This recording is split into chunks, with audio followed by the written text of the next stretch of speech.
Bonjour à toutes et à tous, merci de votre présence aujourd'hui. On est ravis d'ouvrir le bal de ces masterclass de cette édition du Hub Forum. On va parler d'un sujet important pour les marques, la brand safety et la brand suitability. Quels sont les enjeux et quelles sont les solutions à disposition pour les marques? J'ai l'honneur de partager cette masterclass avec Hélène Daël, qui travaille chez Air France, avec qui on a étroitement collaboré sur la mise en place de la stratégie de brand safety, de brand suitability dans le cadre de ces campagnes programmatiques. Merci Hélène de ta présence aujourd'hui. Merci Arnaud, merci de m'avoir invité et bonjour à tous. Donc, je me présente, je m'appelle Hélène Daël, je travaille chez Air France, je suis responsable de l'équipe Media Buying. L'équipe Media Buying, c'est une équipe de traders qui s'occupe des campagnes programmatiques display et vidéo et des campagnes paid social. On a cette particularité chez Air France d'avoir internalisé l'achat média il y a 10 ans. Donc on a commencé par le programmatique et puis quelques années plus tard, on a internalisé l'achat média paid social tout en se dotant d'outils pour compléter notre stack comme des outils une CDP, ce type d'outils. Et donc aujourd'hui, on a une équipe de média buyers qui opère des campagnes sur plus de 50 marchés. Donc c'est des campagnes qui tournent en continu. Ce qu'on appelle de l'always on, avec des boosts budgétaires pendant nos temps forts commerciaux, donc plusieurs millions d'euros investis qui sont entre nos mains. On agit comme une mini-agence publicitaire interne et on gère des campagnes à la performance, donc on est principalement sur des campagnes lower funnel marketing dont l'objectif c'est de générer des recherches sur le site et des ventes de billets d'avion. Merci Hélène. Quant à moi, je suis Arnaud Vigneault. Je suis en charge des solutions programmatiques chez Double Verify pour l'Europe du Sud. Ça inclut notamment tout ce dont on va vous parler aujourd'hui en termes de segments pré-bid. Et on va rentrer dans un petit peu plus de détails tout de suite. Alors, Hélène, les enjeux, je me tourne vers toi. Quels sont les enjeux? Est-ce que tu peux nous les expliquer? Et est-ce que tu peux nous expliquer aussi les besoins que vous aviez autour de la protection et de l'optimisation? Oui, tout à fait. Donc, quand on a commencé à travailler ensemble en début d'année, on avait un certain nombre d'enjeux à adresser. Donc, tout d'abord, en tant que marque, il est important pour nous de contrôler le cadre de diffusion de nos campagnes. Donc, de s'assurer qu'on n'achète pas du média sur des sites non brand safe, c'est-à-dire des sites frauduleux ou nocifs pour notre image de marque, puisque ça reviendrait, donc ça porterait préjudice à notre marque, mais ça reviendrait aussi à du gaspillage publicitaire, donc à dépenser de l'argent inutilement. Ensuite, donc je l'ai expliqué, on opère des campagnes en programmatique. L'avantage du programmatique, c'est que ça nous donne accès à un inventaire de sites beaucoup plus large que l'achat média classique en display, en gré à gré. Mais le pendant de ça, c'est que on ne peut pas contrôler l'intégralité des emplacements publicitaires et l'intégralité des sites sur lesquels on diffuse humainement. On a des campagnes, je le disais, sur plus de 50 marchés qui tournent en continu sur une multitude de sites. Il n'est humainement pas possible d'aller contrôler chaque site sur lequel on a diffusé. Et donc, on a besoin pour cela de se doter d'outils de contrôle qui nous assurent cette protection et qui nous permettent de contrôler notre cadre de diffusion et de mesurer a posteriori les sites sur lesquels on a diffusé. Donc c'est vraiment sur ça qu'on a travaillé ensemble.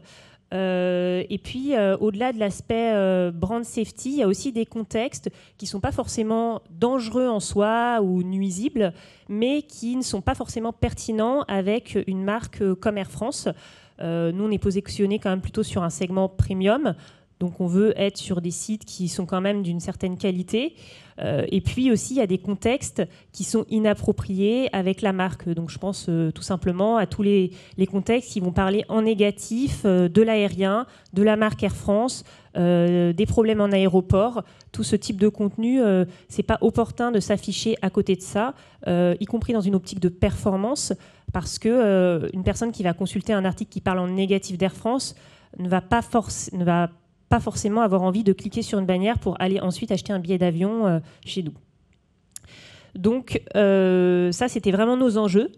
Et ce qui nous a intéressé pour travailler avec WVerify, c'était l'utilisation d'une solution automatisée qui permette de mettre en place ces systèmes de sécurité et de contrôle en temps réel et qui fasse ce travail à la place des médias bailleurs, entre guillemets, pour aussi gagner en efficacité opérationnelle et leur permettre de consacrer leur temps à plus de stratégies et d'autres projets. Autrement, ils passeraient leur journée à optimiser les listes de sites sur lesquels on diffuse. Tout à fait. Sécurité, contrôle et optimisation, c'est autant de sujets qui nous tiennent à cœur chez WVerify parce que notre vision, c'est d'offrir un écosystème digital plus sûr, plus pertinent et plus impactant. Et c'est pourquoi on ne cesse d'innover en développant des solutions qui permettent d'accéder à plus de performance pour nos clients.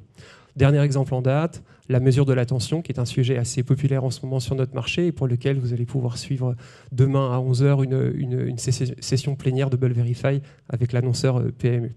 Mais revenons à notre sujet initial, Brand Safety, Brand Suitability. La toute première brique de protection et d'optimisation, ça va concerner la fraude. Alors la fraude digitale, selon les marchés et selon les environnements, ça peut représenter une part non négligeable des budgets médias, cette part qui est totalement gâchée, perdue, parce que pas vue par un humain. Voilà.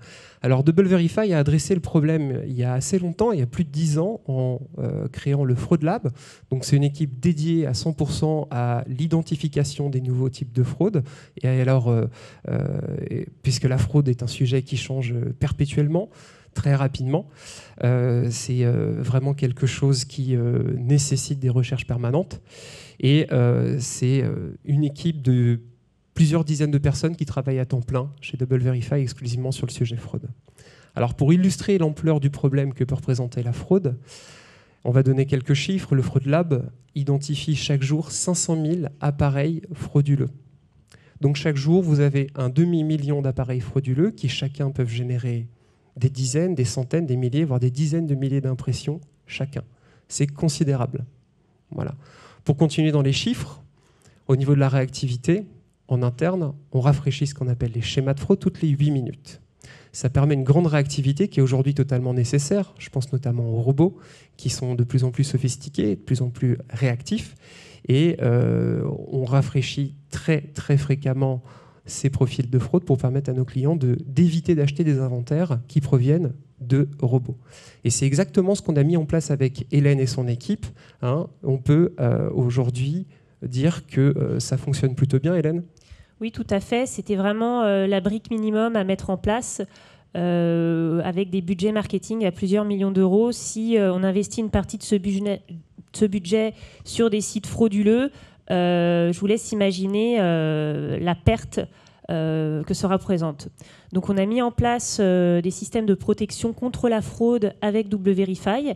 Et depuis la mise en place de ces segments de protection, on a un taux de fraude qui est très très faible.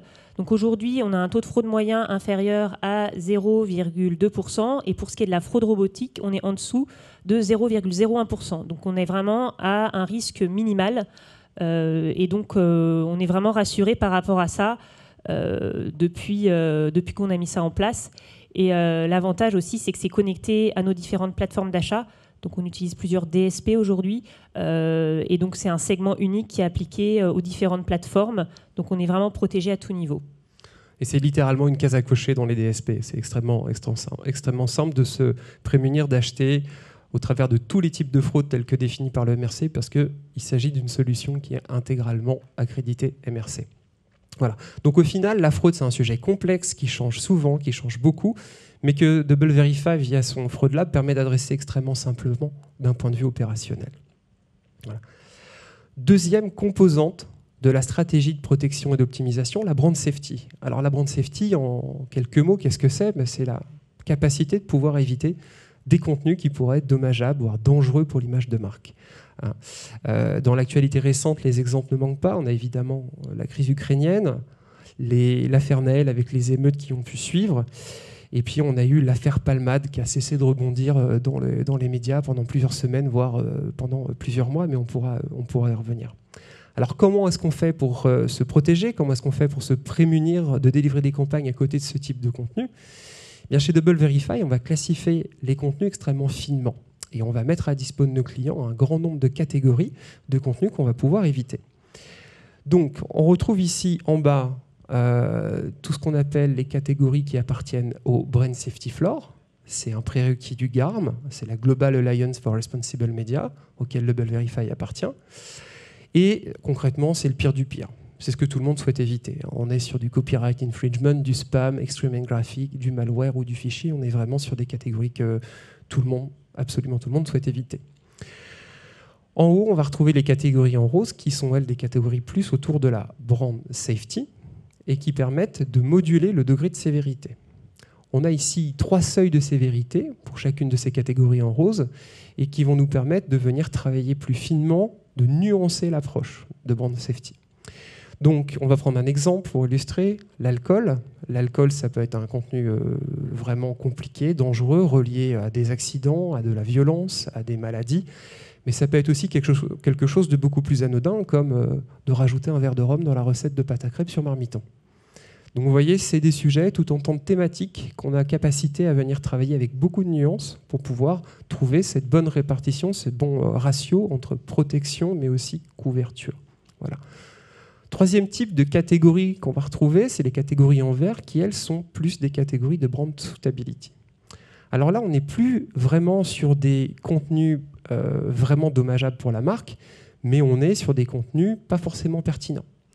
On est vraiment intuitivement convaincu que ça ne fait pas sens de délivrer sur telle ou telle catégorie. Alors on va retrouver un certain nombre de catégories.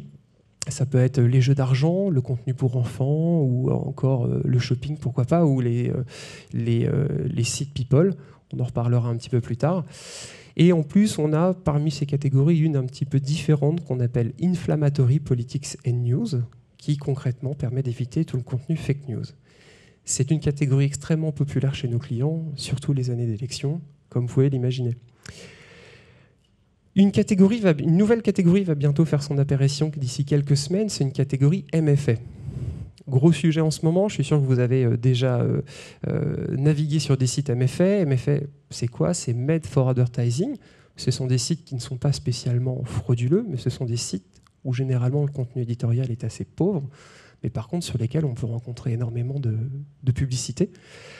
Généralement, on se fait avoir via son feed TikTok ou Facebook et on clique sur un titre un peu accrocheur et on arrive sur un site où en fait il y a beaucoup plus de publicité que de contenu.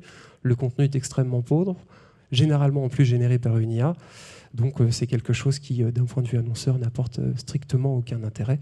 Et on aura bientôt capacité à éviter automatiquement ces sites MFA d'ici quelques semaines. Ça fera l'objet d'une catégorie supplémentaire. Voilà. Donc c'est au travers de toutes ces catégories, de tout ce setup qu'on a travaillé avec Hélène et son équipe et on est venu travailler sur le choix des catégories et les degrés de sévérité. Oui, tout à fait. Effectivement, on a voulu construire une protection qui était personnalisée pour la marque Air France. Et qui, en fait, en fonction des catégories, on s'est vraiment posé avec l'équipe Double Verify, catégorie par catégorie, en se disant ok, c'est quoi le type de contenu qui pourrait y avoir derrière cette catégorie? Est-ce que ça pourrait être préjudiciable à la marque Air France? Est-ce que c'est pertinent pour nos campagnes? Oui, non. Quel serait le degré de sévérité et de protection qu'on doit avoir? Et du coup, ça a amené quand même à se poser pas mal de questions sur notre cadre de diffusion. Il y a des catégories sur lesquelles on a pas mal échangé. Voilà. Il y avait quelques exemples. Celebrity Gossip. Ouais, c'est ça. Celebrity Gossip, effectivement. On s'est posé la question, ok, c'est quoi Celebrity Gossip? Est-ce que Air France doit être sur Celebrity Gossip? Parce que qu'est-ce qu'on met derrière? On imaginait, par exemple, un tabloïd anglais qui parle. Généralement, le ton c'est hyper trash. On parle de célébrités, voire starlettes de télé-réalité qui se mettent dans des états pas possibles avec des contenus un peu fake news. Ça, on se dit non, la marque Air France, on n'a pas trop envie de s'afficher là-dessus. Et en même temps, ça peut recouvrir aussi des sites comme Gala où c'est aussi des news people, mais ça reste quand même assez un site de news plutôt premium. Donc là, c'est pas forcément dérangeant de s'afficher sur ce site de news. Donc il a vraiment fallu trouver le bon curseur pour nos catégories. Et donc, on a trouvé ce travail hyper intéressant et ça a ouvert aussi d'autres réflexions sur des thèmes qui n'étaient pas forcément couverts par une catégorie parce que c'était vraiment hyper spécifique à la marque Air France. Et donc, ça nous a donné envie d'aller plus loin. Et je pense qu'on y reviendra un peu plus tard. Tout à fait. Alors, comment est-ce qu'on peut aller plus loin dans l'identification de ces contenus ? Et comment est-ce qu'une telle finesse de classification est possible ? Eh bien, ça repose sur une équipe et une méthodologie qu'on appelle Semantic Science. Alors, c'est une équipe qui a plus de 20 ans d'expérience dans la classification sémantique. Et concrètement, c'est une technologie qui ne va pas détecter des mots-clés, mais qui va identifier des concepts non ambigus. Pourquoi est-ce qu'il est important de se détacher de la détection des mots-clés ? Tout simplement parce que un même mot peut avoir plusieurs significations. Paris Hilton, par exemple. Est-ce que je parle de la célébrité ou je parle de l'hôtel à Paris ? Vous voyez ? Un autre exemple, le voile ou la voile. Vous voyez, même mot, mais on n'est pas du tout sur les mêmes sujets. Voilà. Donc c'est pour ça qu'on vient travailler sur la base de 200 000 concepts non ambigus qu'on va identifier dans les contenus. Et quelques chiffres autour de la couverture. On classifie 200 millions de nouvelles pages chaque mois en plus de 40 langues. Voilà. Et on analyse, on évalue plus de 1000 milliards de bids chaque jour. Voilà, c'est vraiment considérable. Tout ça aussi permis par une grande réactivité, puisque le contenu qu'on appelle dynamique, c'est-à-dire le contenu des sites sur lesquels des nouveaux articles sont publiés assez fréquemment, on a capacité à venir les reclassifier ou les classifier 100 fois par jour, voilà, en nourrissant les DSP avec cette donnée fraîche. Voilà. Donc c'est de la technologie, c'est des outils propriétaires. On a développé une suite d'outils vraiment maison, notamment sur base d'intelligence artificielle sémantique pour permettre une très, très grande réactivité et classifier les nouveaux contenus qui puissent apparaître sur notamment les sites de news. Mais ça reste évidemment piloté par une équipe d'experts qui sont là pour travailler sur des nouvelles thématiques et qui sont là aussi pour pousser un petit peu les frontières des catégories qu'on vous a montrées et affiner tout ça dans plus de 40 langues. Voilà. Donc, je vous disais que cette expertise permet de pousser un petit peu. On a ici des exemples de brand suitability. Donc, comme je vous disais tout à l'heure, on n'est plus sur du contenu dommageable, on n'est plus sur du contenu dangereux, mais on est sur du contenu pas forcément pertinent. Quelques exemples, la grève des aiguilleurs du ciel, ou tout ce qu'on a vu tourner récemment autour des Jeux Olympiques de Paris, le fait que Paris ne soit pas prêt pour les JO, que Paris soit insalubre, qu'il y ait des grèves des éboueurs, etc., etc. Vous imaginez que ce n'est pas le contexte idéal quand vous voulez vendre des billets d'avion à destination de Paris. Donc c'est pour ça qu'on a travaillé avec Hélène et son équipe pour aller plus loin, identifier des nouvelles thématiques, et derrière on a pu s'appuyer sur cette équipe Semantic Science qui nous a permis de créer ce qu'on appelle une custom catégorie. Oui, tout à fait. Effectivement, quand on a commencé à travailler sur la brand suitability, on émergeait en fait des contextes qui étaient vraiment spécifiques à Air France et sur des sujets assez variés. Donc en fait, ça va toucher à des contenus qui parlent de la marque Air France ou des airlines de manière générale, donc des contenus négatifs. Donc ça peut être en lien avec des difficultés opérationnelles, des préavis de grève, tous les sujets aussi autour de l'impact de l'aérien sur l'environnement. Ça, c'est des sujets vraiment spécifiques à notre marque et à notre secteur et à côté desquels on n'a pas envie d'envoyer nos publicités parce que c'est pas pertinent et quelque part, l'idée qui se dégage de l'article est négative pour nous. Et donc, c'est contre-productif de s'afficher juste à côté de ça et c'est le risque aussi de se faire attaquer. Donc ça, c'est ce type d'exemple-là. On a aussi réfléchi à des thématiques qui pouvaient toucher au personnel navigant ou aux membres du COMEX. Donc deux exemples qu'on a eu. Alors par exemple, un exemple qu'on a eu ces derniers mois, on a fait un bad buzz qui a eu pas mal de retentissement sur les réseaux sociaux et dans la presse avec une influenceuse. Donc on a une influenceuse qui s'est plaint en fait d'avoir été malmenée à bord. Donc, qui a fait des stories, qui a engagé sa communauté autour de cet événement. Donc il y a eu pas mal de retentissements, ça a été retweeté, repris sur les réseaux. Et il y a eu aussi plusieurs articles de presse qui sont sortis sur ça. Donc typiquement, c'était le genre de contenu à côté desquels on ne voulait pas s'afficher. Il y a quelques années en arrière, on avait eu, pour ceux qui s'en souviennent, on avait fait la une de l'actualité parce que notre DRH s'était fait courser devant le siège de l'entreprise et s'était fait arracher sa chemise, et puis ça avait été repris dans les médias du monde entier. Donc typiquement, là, en fait, on fait la une, mais de manière négative. Donc c'était le genre de contexte aussi qu'on a ajouté dans notre custom catégorie.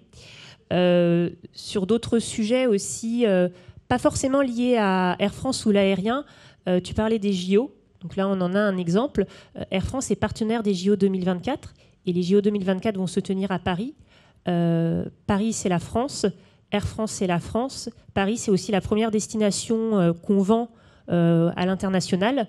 Donc en fait, envoyer une publicité pour vendre Paris sur un article qui parle de Paris en négatif ou du fait que la France ne sera pas forcément prête à accueillir les JO et qu'il y a des interrogations sur la salubrité de la ville, la sécurité, c'est pas adapté, c'est pas opportun, et finalement c'est pas ça qui va nous générer de la performance. Donc c'est des contextes qu'on veut exclure. Voilà. Bon, c'est vrai que ça fait un certain nombre d'exemples intéressants. Et ce qui est bien aussi, effectivement, ce qui nous a intéressé dans la solution de manière générale et dans la mise en place de cette custom catégorie, c'est que on travaille une liste globale qui est connectée à tous nos outils. Et du coup, dès qu'on fait une mise à jour, c'est poussé à nos différentes plateformes d'achat. Et donc la mise à jour se fait en temps réel et on sait qu'on est protégé partout, et qu'on n'a pas à aller faire des exclusions manuelles de noms de domaine ou blacklister des mots-clés. Comme en fait, il y a quelques mois, on était encore un peu dans ça. Hein. Donc, on devait faire manuellement quand il y avait une actualité chaude ou un contexte sur lequel on avait été spoté qui n'était pas adapté. On devait aller faire des exclusions manuelles, donc ce qui prend un temps considérable pour l'équipe. Et puis aussi, on n'est jamais couvert à 100%. Donc le fait qu'on ait une solution automatisée basée sur une intelligence artificielle qui fait ça pour nous et qui est poussée en temps réel à nos DSP, on est beaucoup plus rassuré en termes de sécurité. On pense que la couverture de protection est bien meilleure qu'avec juste l'humain. Et puis ça permet aussi à l'équipe de se dégager du temps pour faire autre chose et ne pas passer sa journée à optimiser les listes de diffusion, ce qui serait chronophage et pas forcément hyper intéressant comme boulot pour eux. Tout à fait.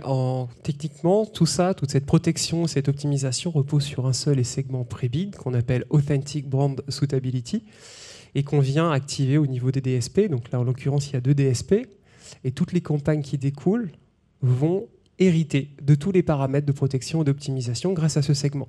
Comme disait Hélène, si le segment est en place, les traders n'ont absolument rien à faire. On peut éditer tous les paramètres en centrale automatiquement. Ça se répercutera directement dans les paramètres des campagnes. C'est ce qu'un de mes clients appelle le panic button. On presse dessus quand il y a un souci et en cas de problème, on est rapidement protégé. Voilà tout ce qu'on a pu déjà mettre en place avec Hélène et son équipe. Voilà comment on a pu répondre aux enjeux d'Air France. Donc si on résume, DoubleVerify, ces solutions offrent une grande sécurité contre la fraude digitale avec une grande réactivité, vraiment une réactivité qui est unique sur le marché et qu'on peut activer très simplement et qui couvre tous les types de fraude. Une sécurité contre les contenus dangereux et non pertinents via une méthodologie de classification propriétaire qui reconnaît les contenus évités et uniquement les contenus évités. C'est la protection sans être au détriment de la couverture. Une sécurité contre les bad buzz, avec une grande réactivité opérationnelle. Souvenez-vous le panic button. Voilà.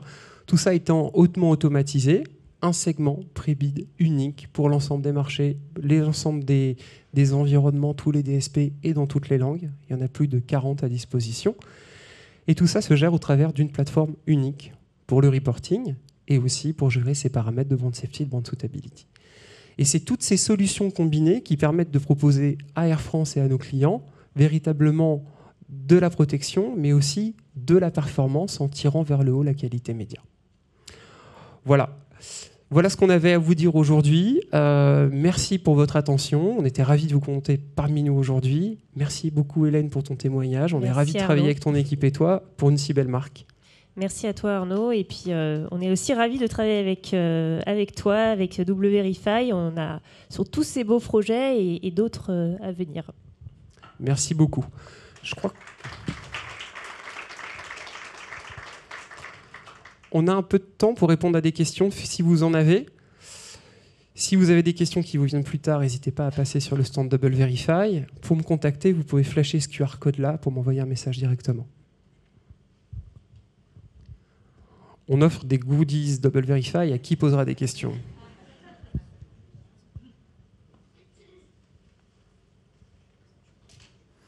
Non, pas de questions.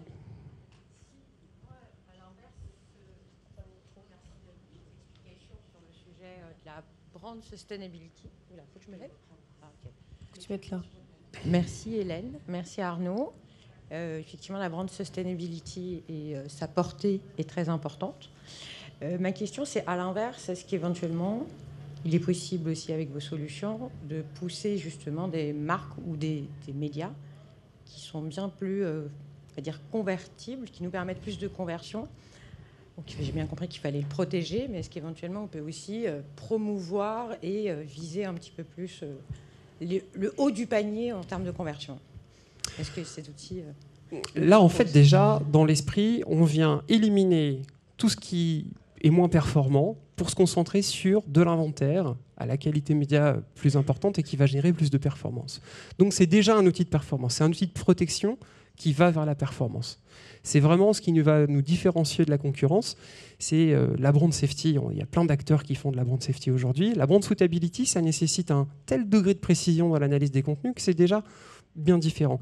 Et c'est vraiment de la brand suitability que va découler la qualité média. Et de la qualité média, on va aller vers de la performance. Voilà, c'est l'idée. C'est de la protection, mais c'est pas que de la protection, c'est aussi de la protection à des fins de performance. Et peut-être pour compléter, parce qu'effectivement, l'activation de ces segments, ça nous permet d'éliminer en fait tout un inventaire qui ne nous intéresse pas, qui n'est pas efficace et sur lesquels on ne souhaite pas dépenser d'argent parce que ça reviendrait à du gaspillage. Et puis les gens qui consultent ces contenus sont pas des convertisseurs en puissance, on va dire. Après, tout le reste, tout le travail d'optimisation sur booster la diffusion sur les inventaires performants ou booster la diffusion sur les audiences qui performent le mieux, ça, c'est un autre travail qui est mené par les médias bailleurs au quotidien. Et justement, le fait de s'appuyer sur WVerify pour éliminer toute la partie de l'inventaire qui ne nous intéresse pas, ça leur permet d'avoir plus de temps pour travailler plus finement les stratégies d'audience. On va plutôt aller toucher des audiences spécifiques qui sont appétentes au voyage et qui ont un intérêt pour acheter un billet d'avion, mais aussi des inventaires. Et c'est plutôt sur ça qui aujourd'hui, qui est la base de leur travail quotidien, de booster notre diffusion sur les profils qui ont la plus grande propension à acheter et les inventaires sur lesquels on a les meilleurs taux de conversion. Et un tout petit complément de réponse. On a cette capacité à éviter les contenus dont on sait qu'ils sont dangereux ou non performants, mais on a aussi, à l'inverse, possibilité d'aller cibler d'autres contenus. Cibler des thématiques. On peut cibler la thématique JO, voilà. Il y a tout un tas de choses qu'on peut faire, et c'est des tests qu'on a déjà entrepris avec l'équipe Air France et sur lesquels on va continuer. Voilà. Donc c'est vraiment complémentaire. Y a-t-il d'autres questions? Bon, vous avez gagné un goodie.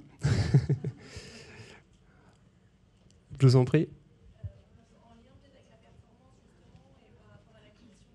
Est-ce qu'il y a des liens aujourd'hui directs justement pour aller merger un peu les deux approches? Tout à fait, et c'est une excellente question.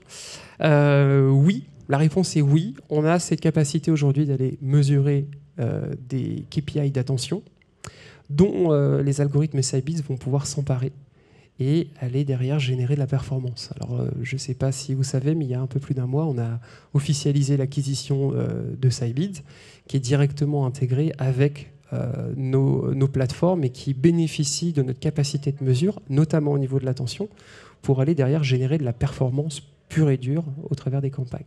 Donc oui, c'est un grand oui.